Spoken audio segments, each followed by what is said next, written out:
Chapter 2. The Vanishing Glass. Nearly 10 years had passed since the Dursleys had woken up to find their nephew on their front step, but Privet Drive had hardly changed at all. The sun rose on the same tidy front gardens and lit up the brass number 4 on the Dursleys' front door. It crept into their living room, which was almost exactly the same as it had been on the night when Mr. Dursley had seen that painful news report about the owls. Only photographs on the mantelpiece had really shown much time has passed. 10 years ago, there had been lots of pictures of what looked like a large pink beach ball, wearing different colored bubble hats. But Dudley Dursley was no longer a baby, and now the photographs showed a large blond boy riding his first bicycle on a roundabout at the fair, playing a computer game with his father, and being hugged and kissed by his mother.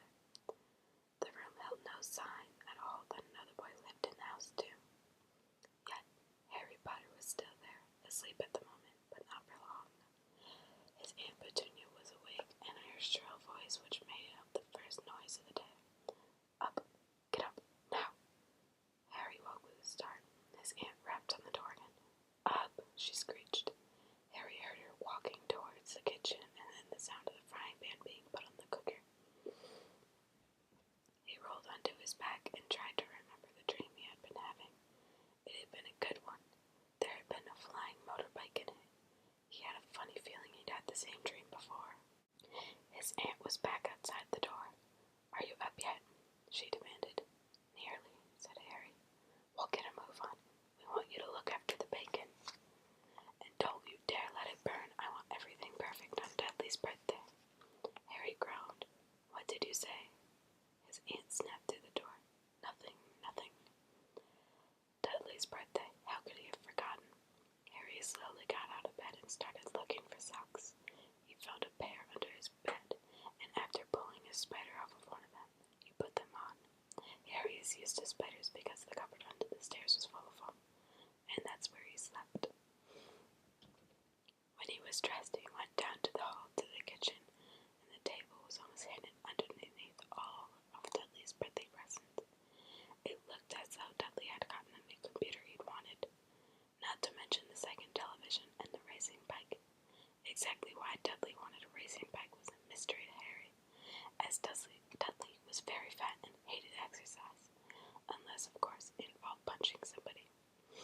Dudley's favorite punching bag was Harry, but he couldn't often catch him. Harry didn't look it, but he was very fast. Perhaps it had something to do with the living under a dark cupboard, but Harry always seemed small and skinny for his age. He looked even smaller and skinnier when he really was, because he had to wear all of the old clothes that Dudley had, and Dudley was about 4 times bigger than he was. Harry had a thin face, knobbing knees, black hair, and bright green eyes. He wore rounded glasses held together with a lot of sellotape, because all of the times Dudley has punched him in the nose. The only thing Harry liked about his appearance was a very thin scar on his forehead that shaped like a bolt of lightning. He had had it for as long as he remembered. And the first question he ever asked Aunt Petunia was how he had gotten it. "In the car crash when your parents died," she had said, "and don't ask questions." Don't ask questions. That was the first rule for a quiet life at the Dursleys. Uncle Vernon entered the kitchen as Harry was turning over the bacon. "Comb your hair," he barked, by way of a morning greeting. About once a week, Uncle Vernon looked over the top of his newspaper and shouted that Harry needed a haircut. Harry must have more haircuts than the rest of his boys put in his class together, but it made no difference. His hair simply grew that way, all over the place. Harry was frying eggs by the time Dudley arrived in the kitchen with his mother. Dudley looked a lot like Uncle Vernon, and he had a large pink face and not much neck, small, watery blue eyes, a thick blonde hair that lay smoothly on his thick, fat head. Aunt Petunia often said that Dudley looked like a baby angel. Harry often said that Dudley looked like a pig in a wig. Harry put the plates of egg and bacon on the table, which was difficult as there wasn't much room. Dudley, meanwhile, was counting his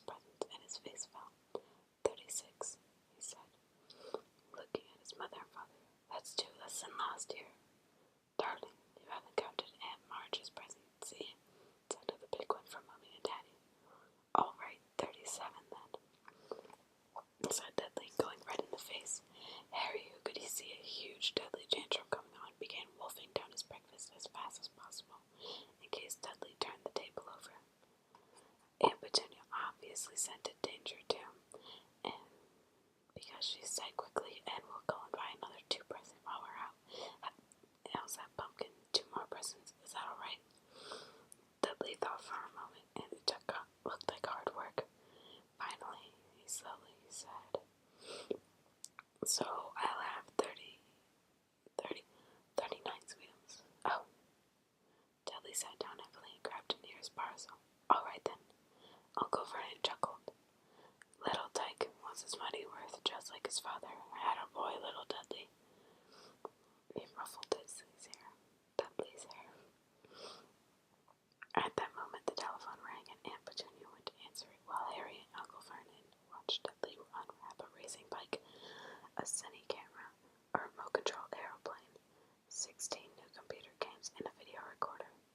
He was ripping off the gold of the wristwatch when Aunt Petunia came back from the telephone looking both angry and worried. Bad news, Vernon, she said. Mrs. Fig's broken her leg, and she can't take him. She jerked his head in Harry's direction. Dudley's mouth fell open in horror, but Harry's heart gave a great leap. Every year at Dudley's birthday, his parents took him and a friend out for the day to adventure parks, hamburger bars, or the cinema. Every year, Harry was left behind with Mrs. Fig, the mad old lady who lived 2 streets away. Harry hated it there, and the whole entire house smelled of cabbage. Mrs. Fig made him look at photographs of all the cats she's ever owned. Now what? Said Aunt Petunia, looking furiously at Harry as though he's planned this. Harry ought to feel sorry that Mrs. Fig had broken her leg, but it wasn't easy when he reminded himself that it would take a whole year before he had to look at Mr. Dibbles, Snowy, and Mr. Paws, and Duffy ever again. We could phone Marge, Uncle Vernon suggested. Don't be silly, Vernon. She hates the boy. The Dursleys often spoke about Harry like this, and so he wasn't there, or rather, he was some very nasty thing that couldn't understand them like a slug. What about your friend? What's her name? Your friend, Yvonne, on holiday in Majorca, snapped Aunt Petunia. You could just leave me here, Harry, and hopefully he'd be able to watch what he wanted on television for a change, and maybe have it go on Dudley's computer. Aunt Petunia looked as though she just swallowed a lemon. And come back and find the house in ruins, she snarled. I won't blow up the house, but they weren't listening. I suppose we could take him to the zoo, said Aunt Petunia, and leave him in the car. That car's new. He's not sitting in it all alone. Then Dudley began to cry loudly. In fact, he wasn't really crying. It had been years since he'd really cried, but he knew that if he screwed his face and wailed, his mother would give him anything he wanted. Dinky diddy-dums, don't cry. Mommy won't let him spoil your special day, she started flinging her arms around him. I don't want him to come, Dudley yelled between huge tense sobs. He always spoils everything. He shot Harry a nasty grin through the gap of his mother's arms. Just then the doorbell rang. Oh, good Lord, they're here, said Aunt Petunia frantically. And a moment later, Dudley's best friend, Piers Polkiss, walked in with his mother. Piers was a scrawny boy with a face like a rat. He usually was the one who held people's arms behind their back while Dudley hit them. Dudley stopped pretending to cry at once. Half an hour later, Harry couldn't believe his luck. He was sitting in the back of the Dursleys' car with Piers and Dudley, on their way to the zoo for the first time in his life. His aunt and uncle hadn't been able to think of anything else to do with him, but before they left, Uncle Vernon had taken Harry aside. I'm warning you, he said, putting his large purple face right up to Harry's. I'm warning you now.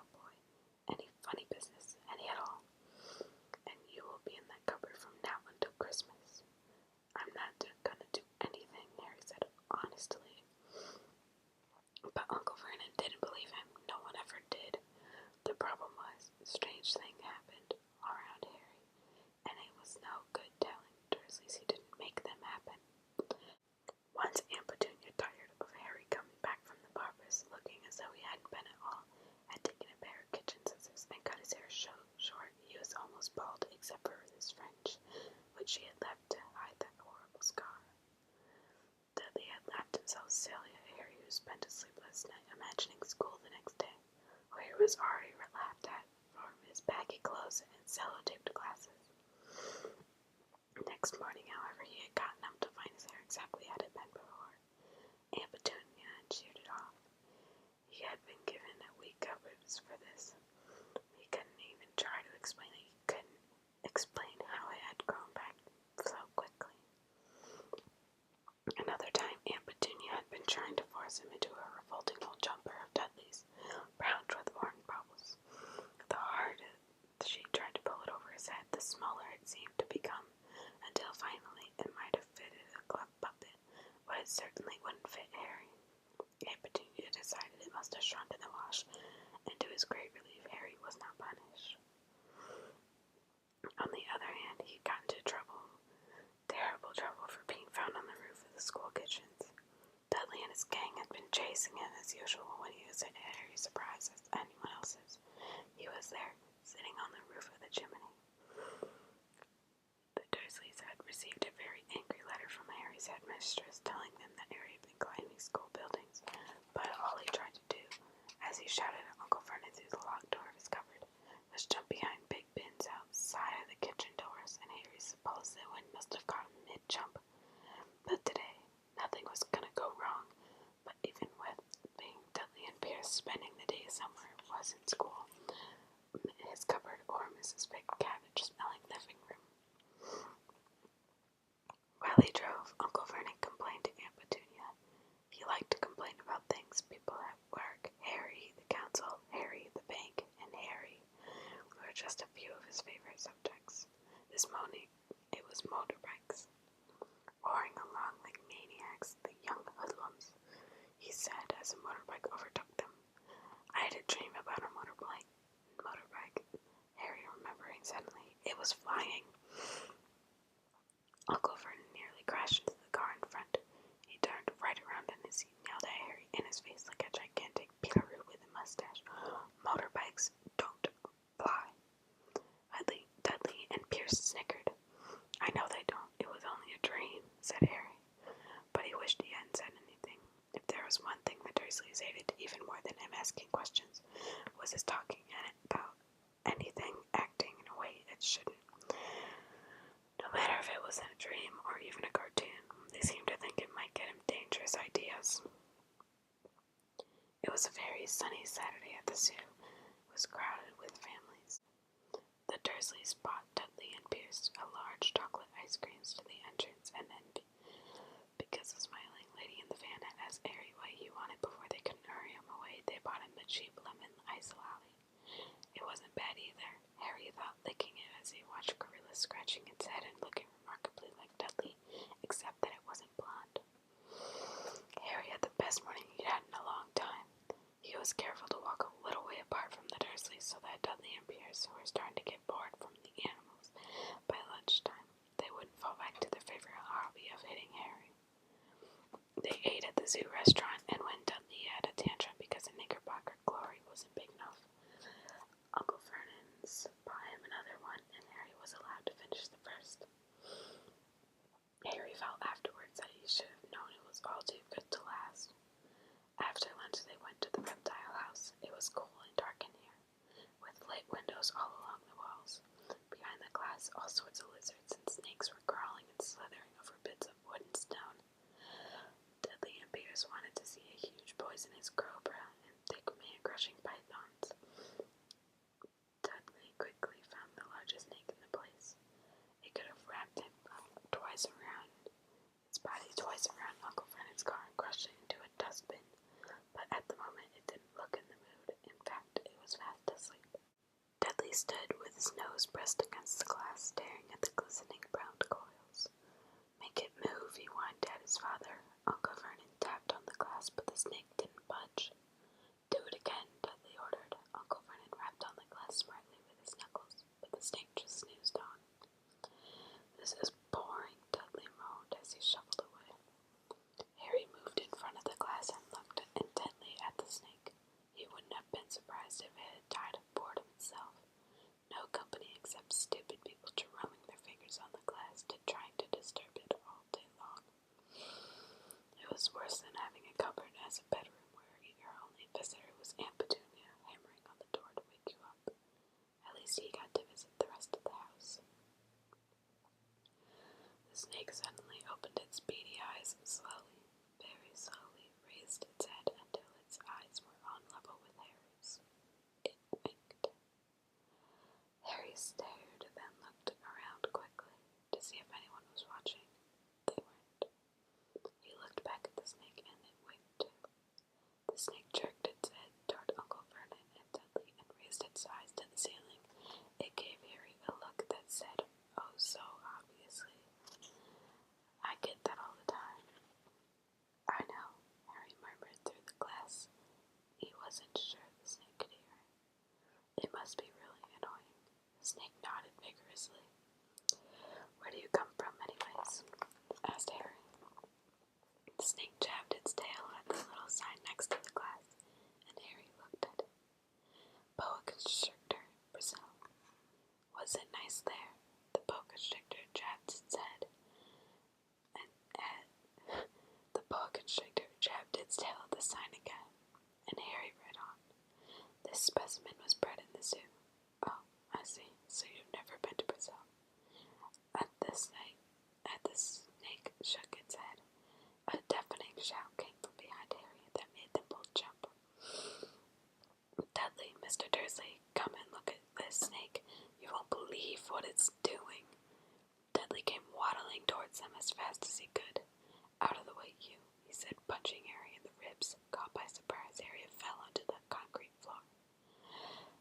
What came next was so fast no one saw what happened. 1 second, Piers and Dudley were leaning right up close to the glass. The next, they leapt back in howls of horror. Harry sat up and gasped. The glass in front of the boa constrictor's tank had vanished. The great snake was uncoiling itself rapidly and slithering out onto the floor. People throughout the reptile house screamed and startled, running to their exits. The snake swiftly slid past him. Harry could have sworn his slow hissing voice saying, "Brazil, here I come. Thanks, amigo." The keeper of the reptile house was in shock. "But the glass," he kept saying. "Where did the glass go?" The zoo director himself made Aunt Petunia a cup of strong, sweet tea and apologized over and over again. Piers and Dudley could only gibber as far as Harry had seen. The snake hadn't done anything except snap playfully at their heels as it passed. But by the time they were all back in Uncle Vernon's car, Dudley was telling them about how it had nearly bitten off his leg, while Piers was swearing it had tried to squeeze him to death.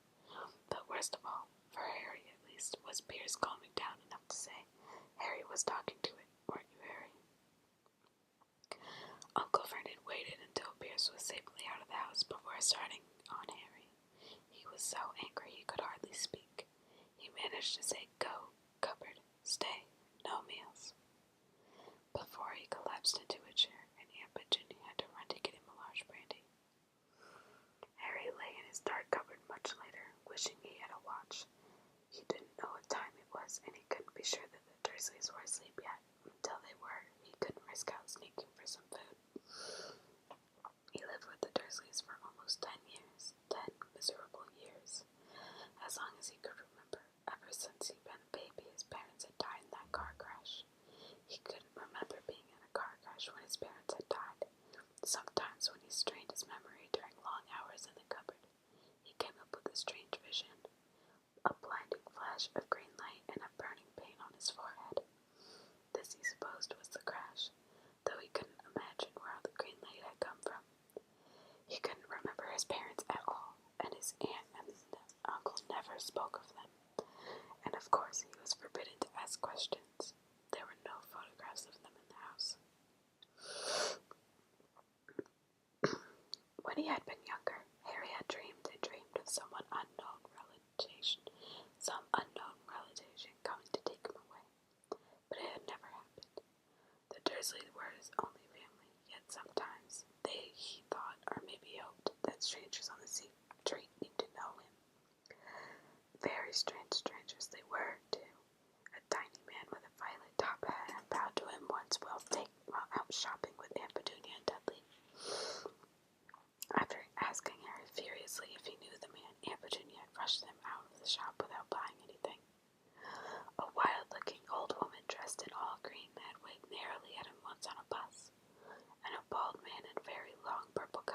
actually shaken his hand on the street the other day and then walked away without a word. The weirdest thing about all these people was the way they seemed to vanish the second Harry tried to get a closer look. At school, Harry had no one.